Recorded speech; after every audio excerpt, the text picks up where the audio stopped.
Let's move on to Deadpool 2, which came out a short 2 years after Deadpool. They certainly wanted to greenlight this film and get it into production as quickly as possible. You can't blame them based on the success of Deadpool in 2016. But producer Simon Kinberg revealed in September of 2015 that discussions had begun regarding ideas for a sequel to Deadpool, which was set to be released in February of 2016 at the time. One idea for the film was to introduce the character Cable, who had been previously looked at to appear in the first Deadpool movie that they ultimately did not do. But also, he was potentially talked about to be a part of the X-Men Days of Future Past cast even before that. And Cable's inclusion in the potential sequel was confirmed by Deadpool himself while breaking the fourth wall in the post-credit scene of the first movie. And also Domino, a character with connections to Cable in the comics, was also believed to be featured in the sequel. We'll get back to them in a second, but Ryan Reynolds and Tim Miller, they both were involved and confirmed to be involved at the 2016 CinemaCon in April of that year, but Tim Miller had not formally signed on. And at the end of October 2016, Tim Miller left the film over, quote, mutual creative differences with Ryan Reynolds, reportedly based on several factors, including Reynolds' expanded creative control over the sequel. Tim Miller wished for a more stylized follow-up than the first film versus Reynolds' focus on the raunchy comedy style that earned the first movie its R rating, and Miller's intention to cast Kyle Chandler as Cable, which Reynolds opposed at the time. Ryan Reynolds at the time, once they departed, said, "I'm sad to see him off the film. Tim's brilliant and nobody worked harder on Deadpool than he did." And Tim Miller's plans for the film included introducing the young mutant Rusty and a comic book accurate portrayal of Cable, having Vanessa embrace her copycat persona from the comics, and featuring a fight between Juggernaut and the Thing. The latter is a member of the Fantastic Four, and the studio had approved crossing the character over from the franchise before Tim Miller's exit.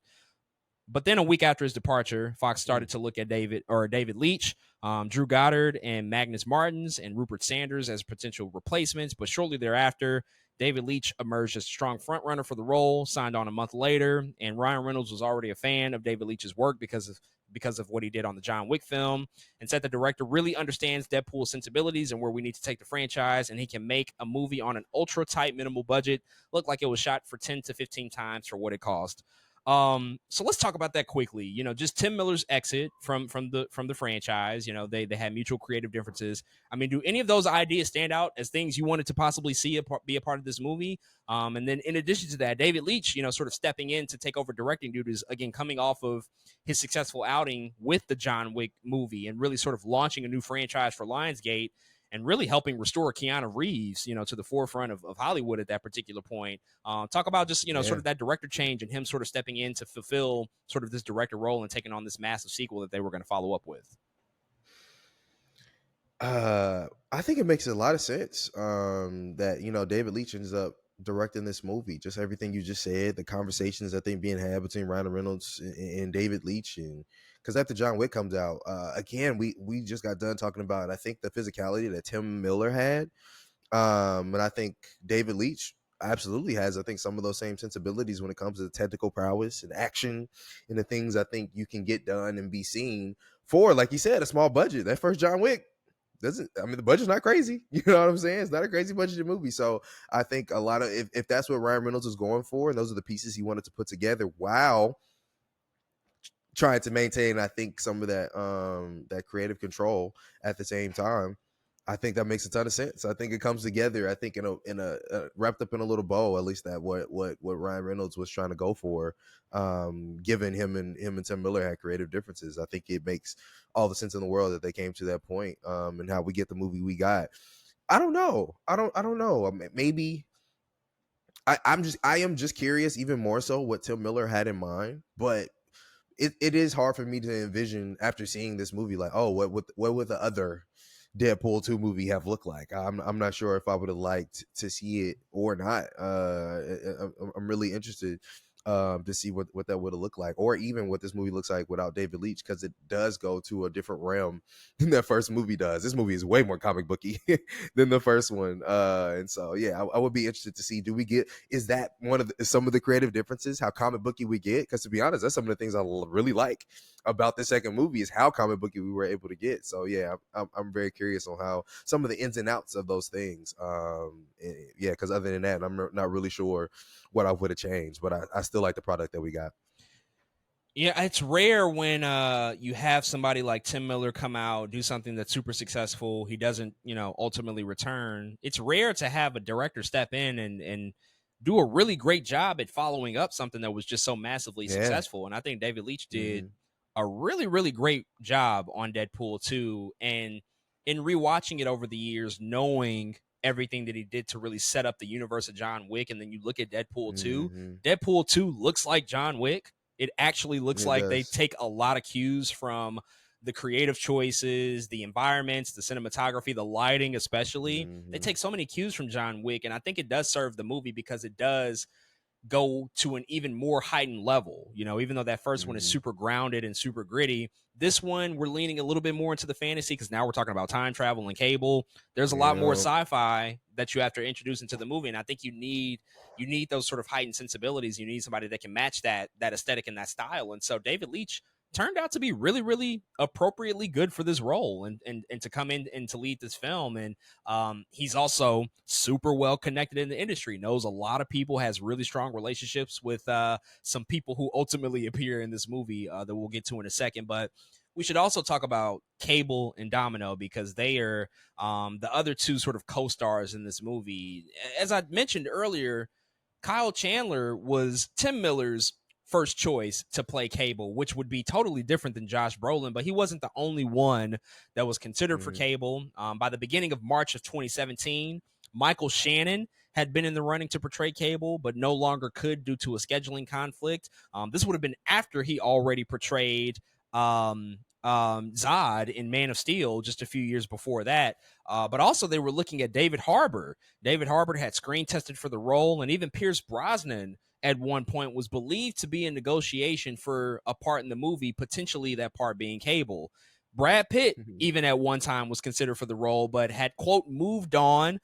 David Leitch, the director, he soon addressed the potential casting rumors and said that Shannon would, quote, make an incredible Cable. If that happens, I would be through the roof.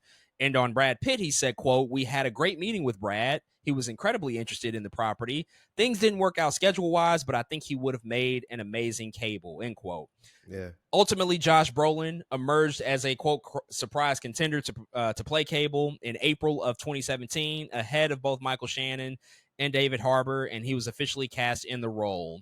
I mean, this is a pretty strong list of contenders. I mean, I'm not mad at any of these names. To see Mm-mm. anybody else besides Josh Brolin at this point is a little hard, but I do think It that is. everybody could bring something different. In particular, the Brad Pitt one sounds really intriguing to me. I'm not gonna That lie. Brad Pitt one. That Yeah, I agree. fits, Mm-hmm. I think, pretty well. I would have liked to see that movie, but yeah. How do you feel about just how things went with the development here and ultimately them landing on Josh Brolin to portray this really iconic X-Man in this movie? It's funny because all of these people are in superhero movies now.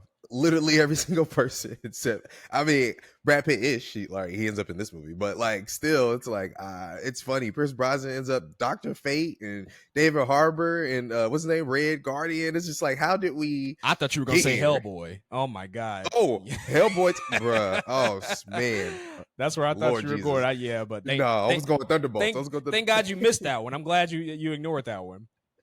That's too funny. But yeah, bro, I would have been interested in the Brad Pitt as well. I think that would have been cool for him. But like you said, it is hard to see anybody but Josh Brolin now. Like when it just is like I feel like, but I do feel like I feel like Brad Pitt also could have, I think, captured the essence of what Cable was supposed to be. Part of me just is going off looks. I ain't gonna lie to you. Part of me is like, what would he have looked like Mm-hmm. in the makeup? You know what I'm saying? Like, and I can see Brad Pitt, but I don't know if I can see the other ones as clear. But yeah, I think it would have been interesting to see Brad Pitt for sure. Yeah, he would be my other top choice. He would have been my top choice personally, but of course, schedules and all of that stuff. Like he's The a whole schedules. very in demand actor, and just can't wait around. But that would have been I think that still would have been a great movie.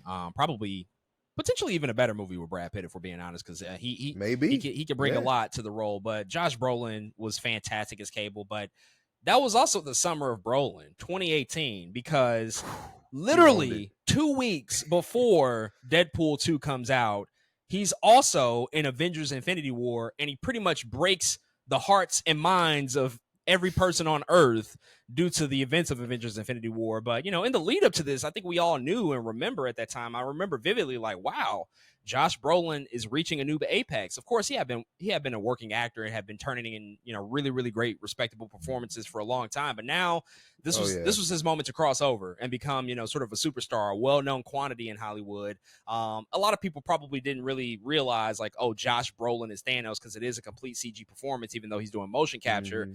But his voice is so distinctive. You hear Nobody else sounds like Josh Brolin, and they also, you know, they portrayed Thanos' facial features to resemble him in some respects. And then just a couple of short weeks later, he was going to appear as an anti-hero, Cable, in Deadpool. They even referenced it in the movie. They knew what they had. They knew what was going on. What do you recall about your feelings there? Just knowing like Josh Brolin was just going to dominate the summer in these two huge comic book properties that were coming out just weeks apart. Like you said, man, he was dominating that year. I remember, I think we seen this together, but he was even in Sicario that same summer. And I was over here like, all right. Oh, the sequel. Yeah, the second yeah, one. the sequel, De La Soldado. Yeah, I'm pretty sure it was like that same summer. So it was just crazy, I think, to see how much he would be on the big screen. But like you said, that was the turning point. I feel like for him being like a well-recognized star was like, of course, Infinity War is one thing, like you said, it's CGI. But then when you like put the two together in Deadpool 2, when you realize like, wait, that's Thanos, when you realize like, wait, he's also playing Cable in a Deadpool movie, it's like this dude is the most superhero dude I've ever seen. What are we doing here? These are huge characters. Cable and Thanos are really big characters. So yeah, I just remember it being really crazy, but also it fit really meta too for him to be in Deadpool to me, knowing that he was Thanos. I'm like, you're the like one of the biggest villains in one, but also a really big hero in the other one. I thought it made so much sense given the landscape of what Deadpool is supposed to be. So yeah, I thought it was really cool. Yeah, it was it was such a funny thing because I remember in the lead up to Deadpool 2, I'm like, they have to have a joke in the movie about this. There's no way they we can go the entire, because you know they write these things up until the last, you know, possible minute. And so I'm like, we all know they're in production at the same time. They're filming a lot of these things at the same time. I remember like seeing Josh Brolin in the lead up to a lot of the press for Avengers Infinity War,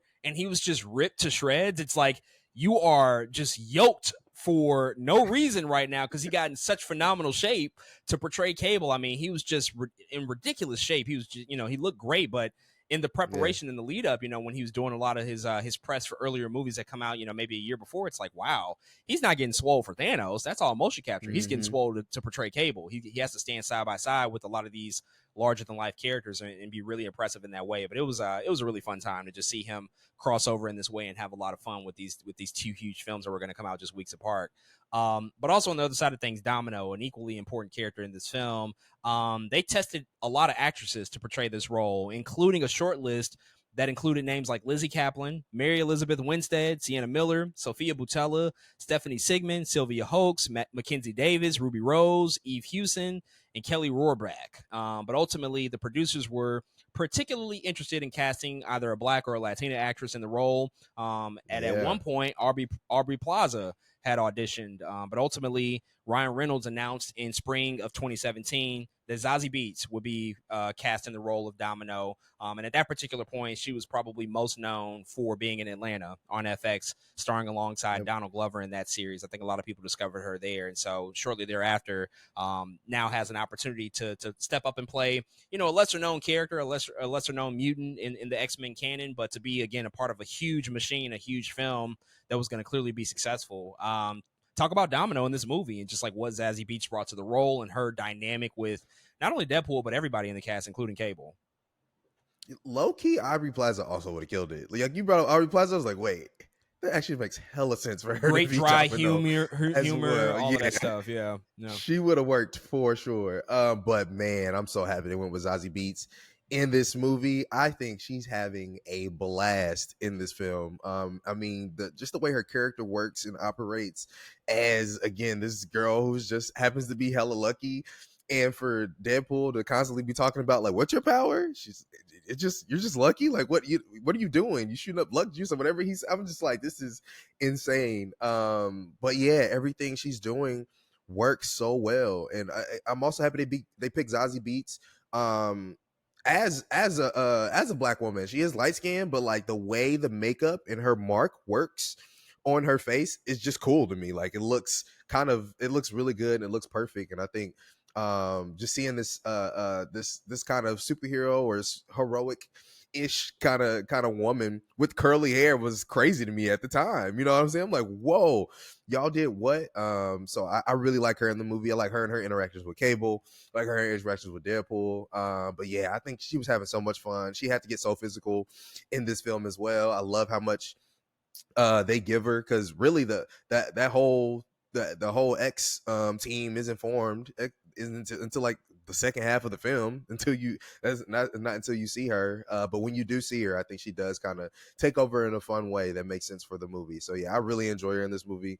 I'm glad, I'm glad that she was out here kicking it, and it kind of shot her to the moon, for her to be seen. Like by the time we get to Joker, everyone's like, "Oh yeah, I know exactly who that is." You know what I'm saying? I think part of that is because of her role in Domino. But yeah, I think she did a tremendous job. It also was just a new opportunity to explore powers that we hadn't seen in live action before. Mm-hmm. Like her ability is to be lucky. Well, what does that mean? How do we bring that to life? And the sequence when they are trying to attack the convoy, it's just so well done. It's literally my favorite part of the It's so movie. good. We'll talk about the X-Force moment in a second, but when they ultimately do arrive to the convoy and she lands on the street and she's talking to Deadpool over the communication device, and all sorts of shit is happening around her. The gas station is exploding, cars are flipping over her, stuff is getting just destroyed left and right, but she's walking away unscathed. It's like, wow, that's how you showcase her power. It was just a really inventive Mm-hmm. way to do something we hadn't done before. Which, Wade, he just can't understand that. He's like, what the like, that's the most uncinematic thing ever. Meanwhile, we're getting the most cinematic sequence of the movie to see her Right. dodge all of these, really harrowing events, and what Zazie brought to the role. She was great. Loved her. She looked great. The whole design of the character was really fantastic. And just all of her sort of opposing energy, that she brought for Wade Wilson, and just like that dynamic that she introduced to this triumvirate, between her, Deadpool, and Cable. It was very refreshing, very welcoming, and I think she did a really, really great job in this movie. But this film also, it was doing a lot of stuff because A X lot of stuff. Force was a big focus of what this movie was intended to be, or at least what we thought it was intended to be. In the writing of the film, they wanted to make sure that the film was going to be set more or less around when the first film ends and focus on an existential crisis and a deeply personal cause for Deadpool. And David Leitch felt that retaining these personal stakes was more compelling for audiences instead of trying to build the real film around global stakes. Before I continue, I think that is like an important thing to note too, that the opening moments of this movie starkly different than the opening moments of Deadpool 1, Yeah. because in Mm-hmm. the first 10 minutes you get this really grounded rekindling of love between him and Maria Baccarena's character. Everything seems fine. They're about to have a baby. They're expecting, and they're starting to Yeah. have names. And Wade might be a father. But before long, she ultimately gets killed. We see her take a bullet in the beginning moments of this movie, and it becomes really, really a sad moment for Wade, and it becomes very, very distressing for him. And that's before they launch into this really silly James Bond-esque opening sequence, which was a Mm-hmm. great touch. But um, how did that feel? Because I think these movies, like we talk about the comedy, we praise the comedy, but they're rooted in a lot of heart. I think you you, Yeah. you have the narration from him, and he says the first one is a romance, and now this one is being set up as a family movie. So how do you sort of feel in terms of just like the different tones that they have to balance, and to try to really, amongst all the silliness and the jokes and the hijinks, really inject these with some more emotional, darker beats that the character goes through. Yeah. I mean, you got to give Deadpool motivation as a character to, I think, be the person He is, and I think it was the first one even, where I mean, you even kind of brought it up a little bit, but Colossus is literally like, you're only funny like this to talk through your hurt. You know what I'm saying? You're only using your comedy to talk through your pain. Like that's really all this is, and I think that's really the essence of the character, and they wanted to capture that in order to fuel the rest of the story. Okay, what is the arc for Deadpool? And one of the best, I think, things that work in this movie for me, I think is so interesting, is how does somebody that can't die but wants to commit suicide live? You know what I'm saying? I know it's like a really dark question, but that's literally like the whole first part of the movie is like this dude lost the love of his life and he is literally trying to commit suicide, but he can't because he's kind of invincible. What do you do? And that's how he lives his life. But I love, because that is such a, of course it's a supernatural idea, right? I mean, we're all mortal, we can die, but like it's also a human idea though too. Like I'm so sad that I can't do this thing. How can I contend with this heartbreak in this way? And so yeah, I think they did a really good job of bringing, like you said, heart, I think, to the movie, by making that plot point, man. You kind of, you kind of got, like you said, the first one's a love story. How do we get there? The second one, we move along, the love is now broken. I was going to have a baby, all of these things, like it's so much, everything is so different now. And so what does that look like for the character, and I guess in the new chapter of his life? I thought they did good. Yeah, and again, it was refreshing to see that the stakes can be very high for the character and be very personal, but we're not dealing with massive earth-shattering implications. We're not dealing with alien Hmm. invasions and the end of humanity. None of that stuff. Like this is all super personal to Wade. Even in addition to that first one being a love story, it's also like partly a revenge movie. He's trying to seek out Hmm. revenge on this guy who fucked him up and completely just created this deformity across his entire body. And now this one is even more personal because him and Vanessa, they're madly in love, very passionate love. He loses her, so he has to regain and find a new purpose, in which he does. He ultimately finds and latches onto this newfound family that he has, and he's also trying to save this young kid Fire Fist from committing a potentially atrocious act, and he cares for him, and he wants to showcase this more heroic side as well. So we're seeing him Hmm. grow and evolve in a lot of ways, I think, throughout this movie in particular, that we started to unpack in the first one. But the first one is certainly more of a self-centered type of story. This one, we're seeing Deadpool commit himself to other people, although he is adding on layers and layers of defense mechanisms with comedy and jokes. I mean, underneath all of that, he's doing stuff out of a complete desire to just want to connect with other people and see the better parts of them, and to try to steer them down a better path as well, and become a better person himself. And I think that's like really heartfelt stuff that you just wouldn't expect out of a Deadpool movie, but they make it work really Hmm. well. And they're even talking about Deadpool and Wolverine. Underneath all of the jokes and the violence and the rated R comedy, Kevin Feige just called it the sweetest Marvel movie, the sweetest Deadpool movie, which you I never would associate the word sweet with Deadpool, but to think of it in that way, it's like, huh, okay, I'm Hmm. very curious to see where we go here. But continuing on, the writers felt that the sequel was tonally similar to the first film, but they wanted to explore a different theme by focusing on a group of individuals who would ultimately become X-Force and their need for family. And Ryan Reynolds had explained that, quote, the first movie is a love story masquerading as a comic book movie, and this one is kind of a family film masquerading as a comic book film again, end quote. Earlier versions of the script included prominent roles for the characters Black Tom, Cassidy, and Sluggo, but ultimately they had a supporting role and a brief appearance, respectively. And the villain Mr. X was also included in early drafts, but was cut due to a number of villains already being in the film. And David Leitch fought to include more aspects of Cable's backstory in the film after the writers chose to mostly ignore it at first due to it being convoluted. And even at a point in the movie, a painting of Cyclops, which would have acknowledged that the character as Cable's father, was ultimately cut out of the movie, but the techno organic virus that Cable is inflicted with and his daughter Hope are depicted and mentioned in the film. But X Force, this was a big element to the marketing, that they were going to introduce Hmm. X Force, not only because of their inclusion in this movie, but also they were hinting at making an X Force movie after this. That was going to be Yeah. the next film before a Deadpool 3, a proper, sort of sequel. They were going to do an X Force movie. Yeah. And then we get to the movie. They introduce X Force. They go through the whole recruitment process. They got people coming on, who are going to help out with this rescue mission of Fire Fist, and they completely subvert all expectations with the sequence with the X Force after they recruit everybody, and we get the whole convoy sequence. And pretty much everybody dies before the mission even begins. I mean, what did you think about that, and what do you remember about that? I think going into it, potentially being excited about like what X Force might look like in terms of maybe getting a live action movie, to then seeing Yeah. that literally in the middle of the movie, they just go in a completely different direction and do something that's, I think, for a lot of people very unexpected, but also it certainly is down the path of what you would probably expect out of a Deadpool movie to do, to do something that we just don't see coming.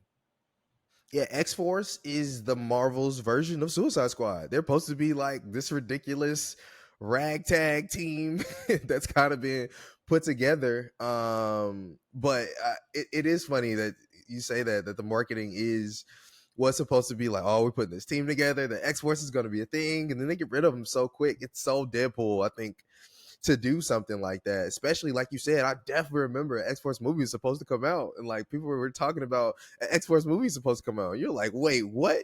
Y'all just killed them all. What X-Force movie are we making? You know what I'm saying? Like, what are we doing? But I remember being excited about it at the time, like knowing it was something about that concept that I think I appreciated, and it could shoot the failure of Suicide Squad back in 2016 could have been like, yeah, no, we're not gonna let's stay away from this for a while. Let's kill these characters. We're gonna stay away from this for a little bit. But I love the idea. And who else but Deadpool, I think, to kill your characters in this way, man. What I love now is for my comic book people out there, go read the newer X-Force. Came out in like 2019. The team is fire. Cassidy is on it, or Black Tom Cassidy is on it. Domino is on it. Wolverine is on it. Kid Omega, Colossus is a really cool comic if you want to check it out. But yeah, man, I love the inclusion of X-Force in here, and like it's also one of my favorite parts of the movie. You brought up the convoy scene. That's definitely one of my favorite parts. But this is also one of my favorite parts because it was so unexpected at the time. I consider this all one scene. This whole one scene. This whole big sequence. Yeah. Best scene in the movie for sure. I mean, because this is almost like the beginning, right? Like the start of the scene. It was just nuts. I think to see how it went down. It was literally like comedy gold at the time, especially when they land. It was just ridiculous, bro. But yeah, I'm very glad for the inclusion of X-Force. I think in this way, to one, now people know who they are, but two, you're like, yeah, these people are kind of ridiculous, and they do. Again, feel like the Suicide Squad, and they did in this movie. So yeah, I was happy for their inclusion. I think I think it was probably less the failure of the Suicide Squad and maybe just more of a commentary that we're doing teams now in these live action superhero films. Like that was just like, we're doing teams now. And I think that they were playing with that idea in a very intelligent way and to subvert expectations, because we would just naturally expect at that time, like, oh yeah, we're doing Avengers and Justice League and Suicide Squad. Like, okay, what's the X-Men team going to be, since they already have like an X-Men team? Like Deadpool has to get his own team, right? We all just went in with that expectation, I think, because that was the trend of how things were going. But the writers, they were like, no, there's an opportunity here to just go in a completely different direction. We're going to kill everybody and kill them violently. And when the moment unfolds in the film, oh my God. I mean, first of all, it's set up so perfectly because they're all on the plane. We're doing the jokes. He calls them X-Force. He's like, we're going to be gender inclusive. We're not going to call you X-Men. Like, the fuck? We're forward thinking. And then Thunderstruck comes on. The music is blaring. It's a very heroic thing. It's like, yes, we're about to get to it. And then just one by one, they go down in the most dramatic ways possible. I mean, I remember seeing this in theaters, like everybody, it was rambunctious. Like everybody was laughing hysterically because it was the funniest shit possible. The way that they were dying, because you also had like somewhat relatively known people like Terry Crews. People know him. Bill Skarsgård was making a name for himself by that point. He had already been Pennywise. Like we kind of expected, like, they're going to hang around, they're going to be here, and then they just go. And then the big moment, you get this random Brad Pitt cameo because he's Vanisher. Nobody knows what Vanisher looks like, and then all of a sudden, when he gets electrocuted, Brad Pitt's face pops up on the screen. Just hilarious and brilliant stuff. It's definitely, the whole thing is my favorite part of the movie, from where we start with the plane for sure, all the way through the convoy and the fight sequence. It was magnificent. It was amazing. Moving on though, continuing on with the story and the movie, in post-production, one scene that was ultimately cut from the film following test screenings was a post-credit scene featuring Deadpool traveling back in time to kill a baby Adolf Hitler. Hey, it's in the cut I which watched. they ultimately, they released a home video super duper explicit cut that Yep, that has this, but even in the theatrical cut they do make a mention of it. There's they one do. point where he's like, why don't you just go back and kill baby Hitler? Probably a little too much, to try to go and kill a baby on screen. That Yeah. I think they used their better judgment there. But the film originally did not have any post or mid credit scene. And the Hitler scene and the film's other time traveling mid credit scene were ultimately shot during that additional photography. But the latter came about when someone suggested that the time travel device found in the movie could be used to fix real world mistakes like Ryan Reynolds' role in Green Lantern, which the writers felt was the funniest idea ever and a great way to end the movie. Um, what do you recall about these mid and post credit scenes? I mean, you think the movie's over, you probably had a great time, and then the Hmm. mid credits pops up, and in true Deadpool nature, we're doing something again that's just completely unexpected, but it kind of makes all the sense in the world in hindsight. Oh, the theater was lit. I remember that. I remember us being like, everybody was just cheering of him going back and killing these old versions of himself, which is crazy in my rewatch. I was like, are y'all sure y'all didn't know the MCU was coming? It's so crazy. But yeah, it was really interesting in watching this at the time, because it was so meta. Like, nobody else I feel like could pull this off ever. Like, being able to go back and do this is crazy to me. And so and we know at this time mid and post credit scenes are the shit in the MCU, right? Like, we've been there, done that. We in 2018. It's been 10 years. You know what I'm saying? But for it to be this, for him to be going back, and to be asking all these old bad characters he's been in, especially Green Lantern, which is funny that it was so important that it had to be Green Lantern, a movie which I actually probably despise. But it made sense. It was a good idea, and I couldn't imagine almost it going any other way. To be honest, it's like, yeah, of course he would do something like that. So yeah, I'm so happy for its inclusion, because yeah, yeah, Deadpool Wolverine definitely finna talk about it. It's one of the highest notes that you can end a movie on. Even if you, by the end of this film, by the end of Deadpool 2, even if you feel like, oh, it was good, but it might have been a step down potentially for some people, there's Hmm. no way you don't leave satisfied after watching that mid credit scene. It's just, it's so unexpected, but it's just so great in the execution of it. I mean, you have Ryan Reynolds in real life sitting there reading the Green Lantern script, and he says the funniest thing is that he says, "Welcome to the big leagues, kid." He just read this amazing script. Like, it's all of a sudden going to be a revelation that Green Lantern is going to be this amazing film. Ooh. And Hmm. then gets shot in the head, and he's like, just saving you now, just saving you a lot of heartbreaking pain right now. But also, like, this speaks to the development of the Deadpool movie. Like, the failure of Hmm. Green Lantern directly affected the Got making us of here. Deadpool. So he Yeah. himself is also just recognizing his place in Hollywood. This was now the third time he was playing a superhero. He had already been in Blade Hmm. Trinity, had been in Green Lantern, and now he had finally found his footing after kind of having somewhat of a career that squandered for a long time. I mean, he was in some okay stuff and he was somewhat Hmm. known, but he wasn't a superstar. He wasn't a movie star. So I just Right. love that he went back and did this in a playful way. Of course, the Wolverine stuff. I mean, that's just so prophetic. Just like how it's all working out here. It's Insane. really ridiculous in all actuality. I mean, it's kind of crazy how, like, they already knew, even at that time. I mean, all of the goading that he did to Hugh Jackman to get him to come back, it paid off. It works. Yeah, for He did sure. everything possible to taunt this man, and he finally got him to step back. A few other quick, sort of beats before we move on and conclude things. Juggernaut's in this movie. Anything you want to say about Juggernaut? Yeah. Because this was another character we had saw technically before, was in X-Men: The Last Stand, played by Vinnie Jones. I think the portrayal somewhat divisive for a lot of people. It was definitely, Hmm. leaning away from what we saw in the comics, trying to do something that I suppose was somewhat more realistic. But here they pretty much created a fully CGI creation. Again, something Deadpool comments on in the third act of the movie because he fights Colossus. It's this big thing, but we didn't get confirmation that he was technically in the movie until, like, it came out. I remember people speculated. I think we all kind of Yeah. knew he was in the movie, but it Hmm. technically was one of those, like, surprising elements when he does pop up after they attack the convoy and they try to rescue Firefish from the convoy attack. Yeah, it was still surprising because he shows up so late, kind of like we already been through the X Factor team. You know what I'm saying? We've already kind of been through Domino and her stuff and Cable and her. And it's like, wait a second, Juggernaut's here.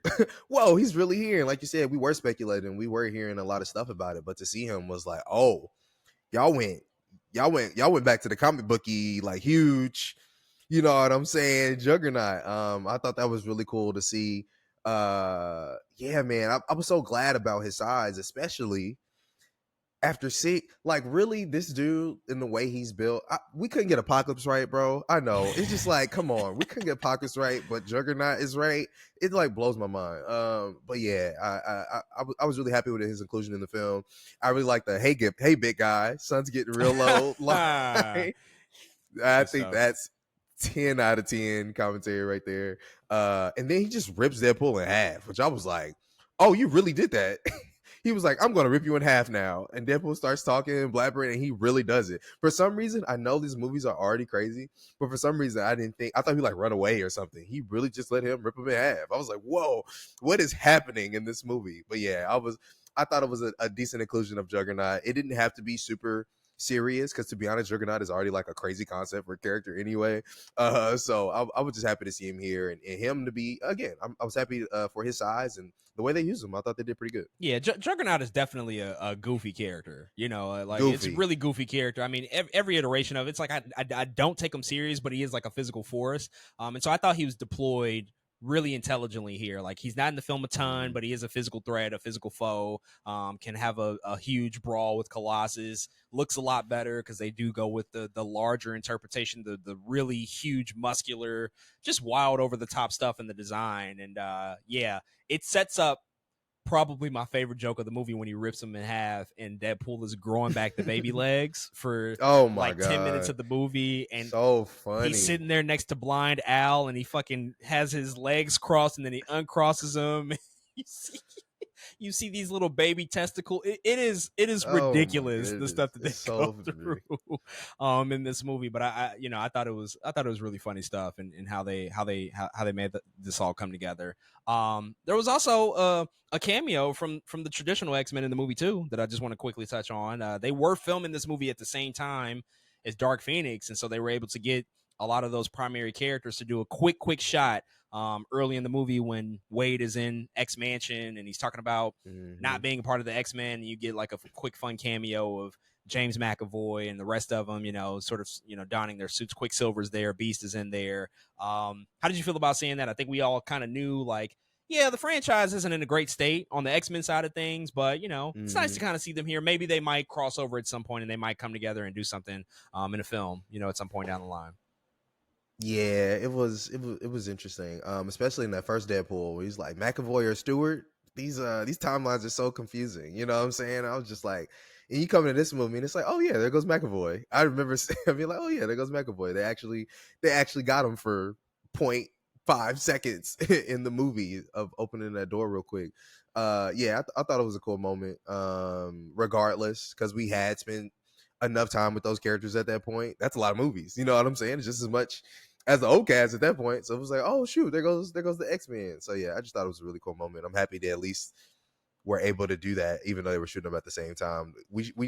I wish we had more commentary about Dark Phoenix now at this point. You know what I'm saying? Like I wish Deadpool was able to like go back and like butcher the hell out of some Dark Phoenix content, but it is what it is. But yeah, happy for their inclusion as well. Maybe still to come. Maybe still to come. Maybe still to come. We will certainly see. But they also had another preliminary idea for the mid-credit scene to kind of go back to that.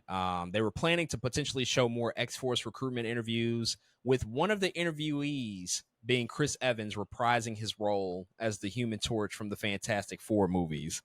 So they were talking about this in 2018 already, while he's still playing Steve Rogers in the MCU. They were already floating this idea. He has to be in Deadpool and Wolverine, He's right? in this movie, bro. He's in this movie. He's in it. As Human Torch, like the fact that they've been sitting on this idea for already 6 years. I mean, Yeah, Hollywood has a weird way of, finding a way back to things, things that were once introduced that maybe we don't, get to. We somehow revisit them down the line. A lot of unused ideas, unused material. That's the smart way to start off with things. Like, at least just like go back to some ideas we used to have and see if we can revisit it. So isn't it kind of crazy to think like they were already thinking about this in 2017, 2018 in the lead up to this movie, and we're still having these same conversations to today, and hoping maybe Chris Evans pops up at some point as Human Torch. Yeah, history really repeats itself. And again, this movie is so impressive to me. And in the rewatch, after having I think all the context of Deadpool and Wolverine and Loki, I guess combined, it's like, are y'all really sure y'all didn't know what was gonna happen in Loki? Like, I don't know. It's something about watching it. Like, are y'all serious? And this is another one of those things, man. It's like they knew. I don't know. It's like somebody seen the future and was like, we're gonna need all this at some point down the line, and here we are, bro. Chris Evans is definitely in that movie. If he's not, oh man, I will bet.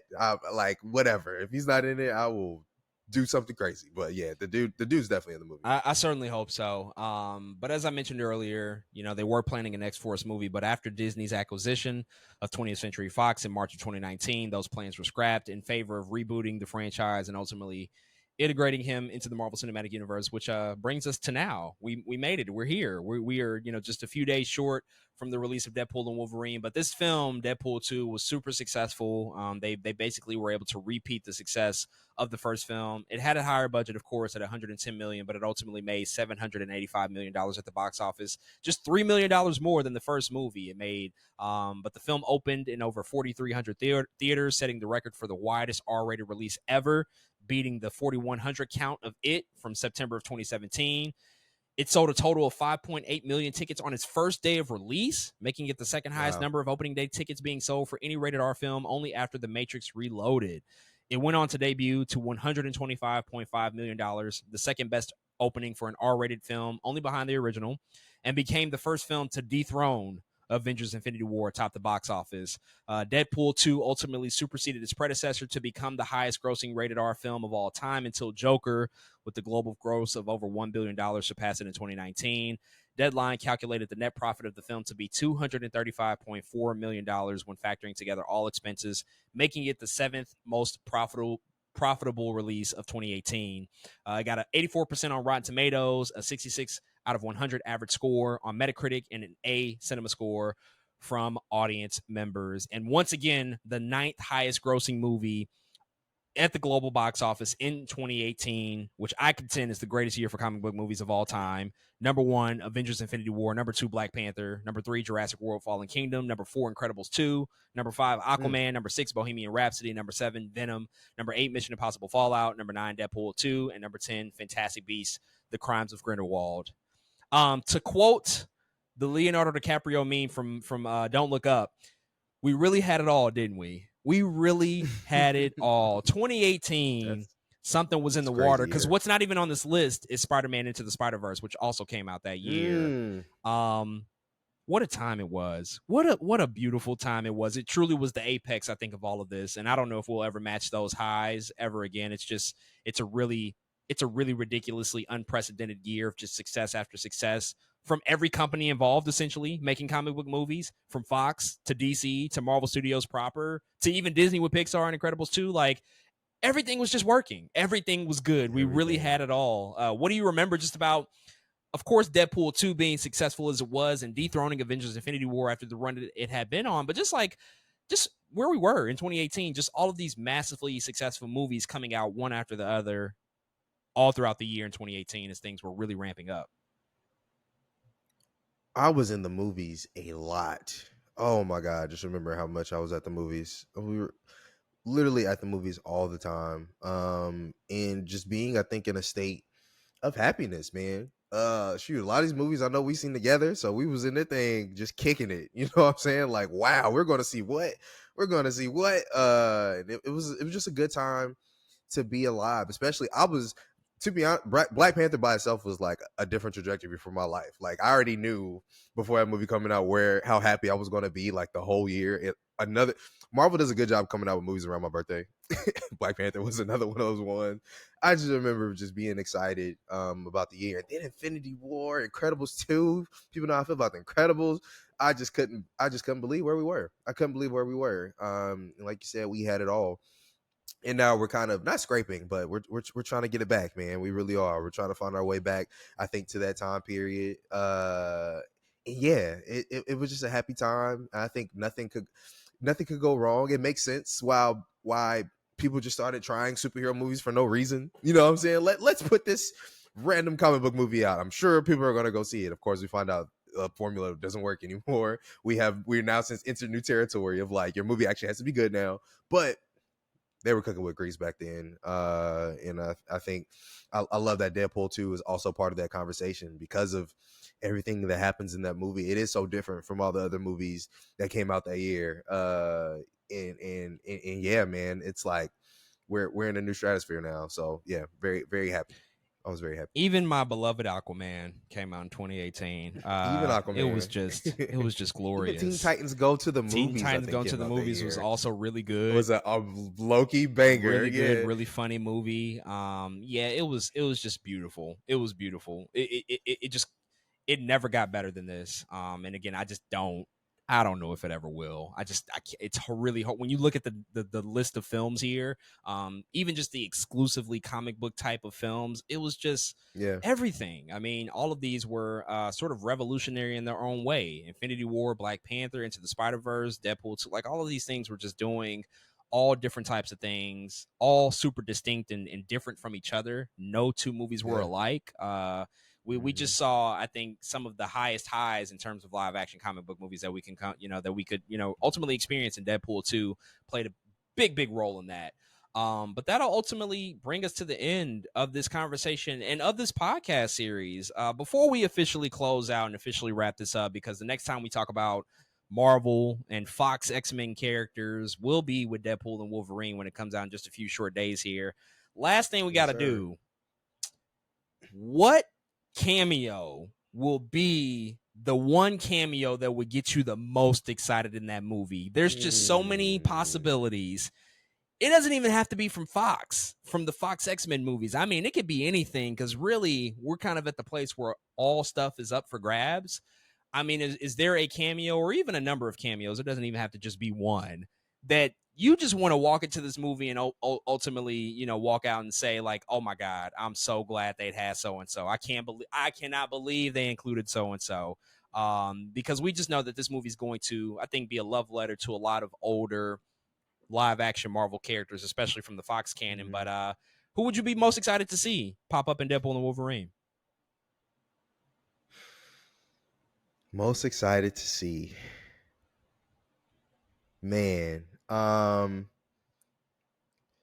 gonna go ahead and X out a lot of the other stuff and go and say for sure it's some people in the X-Men cast. I think I will be like, oh my God, I can't believe they put all of them together. If they do if they could get everybody in one room, and I mean like James McAvoy, Ian McKellen, Michael Fassbender, like Patrick Stewart, really those four, to be honest, if they were like in this movie together, like in one room, I'd probably lose my shit. I'm not gonna lie. I would be like, yes, yes. Everybody else in between, I would love to see, of course. I think unpacking Rogue would actually be really cool. I think that would be a cool cameo. Man, but Famke Janssen, of course. I think would be really cool to see. Like, whoa, there goes Jean. You know what I'm saying? But yeah, I think really anybody else in that X-Men world, in that main X-Men team, I would be excited to see, and I think will make me really happy. I know a lot of the other stuff is already coming. Again, we talked about Chris Evans. I think he'll pop up. We already know Electric's in the movie, Jennifer Gardner. But overall, man, give me some X-Men, and I think I'll be pretty happy. I'm gonna go in a different direction. I think like this would be outrageous, but something tells me that this might really happen. I would lose my shit if Wesley Snipes' Blade pops up in this movie. And I have a Don't feeling tell me that. I have a Don't tell me feeling that. it's actually gonna happen. Something Don't tell me something that. is telling me something's telling me, man, that they did this. Something is telling me, even in the midst of the bullshit that's going on with this new movie, something is telling me Mm. that they have Wesley Snipes in this movie. He's been playing a little coy on social media. He's been. I'm like, you might have gotten a call. You might have gotten a call, my guy. I would like visibly lose my shit if he ends up in this movie. Don't tell me That's that, how man. deep I think that they could possibly go with this, and just have all sorts of fun. It won't be for long, obviously, but if he pops up here to have just like one last moment, because him and Ryan Reynolds know each other, they worked together on a movie.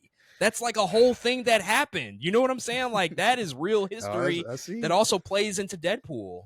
Hell, Ryan Reynolds could even pop up as this character from Blade Trinity. That might be a little too far, but he could. You know, he definitely could. Hey, there's probably multiple versions of him. Yeah, he already killed a couple. He definitely did. So, he revisited his career, so it's probably that's the one he didn't kill. Versions of him. That's the one he didn't kill. Yeah, I'd also be interested outside of just like comic book canon.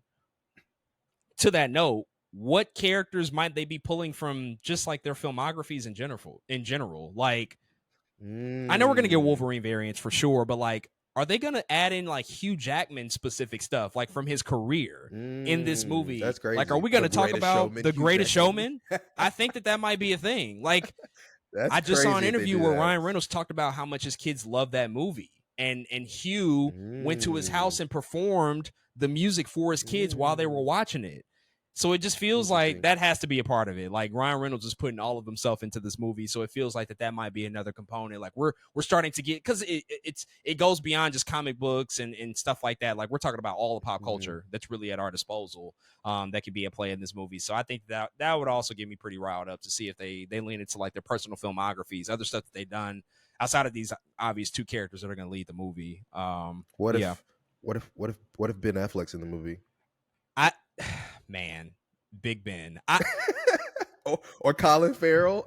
Oh my God, if Colin Farrell, oh wow, that would be crazy. Wow, Colin Farrell would be crazy. I'd be more shocked at Colin Farrell than even Ben Affleck. Like I would be really legitimately shocked, because Ben, there's actually a case that can be made for him because of Elektra and Ben doesn't really take himself too serious. I mean, look at those Dunkin' Donuts commercials he does, right. You know, so yeah, he has a lot of fun. Colin Farrell would surprise the fuck out of me. That would just be completely just out of left field, especially if they have the bullseye on his head engraved. The bullseye on his head, yeah. It would be pretty insane. I also think unexpectedly, it wouldn't necessarily get me like the most excited, but I think unexpectedly somehow Josh Brolin is in this movie.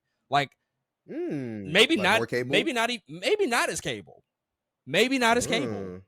Maybe as another character that he's played. I think somehow Josh Brolin is like somehow in this movie. Because to not have him come back after the second one, I'm with it. Seems a little weird to me. But I mean, the possibilities are endless, folks. It's definitely going to be a good time. We will, of course, be back to review that movie. But folks, those are all of our thoughts on Deadpool and Deadpool 2. And that concludes our podcast series, Marvel's 20th Century Fox Era.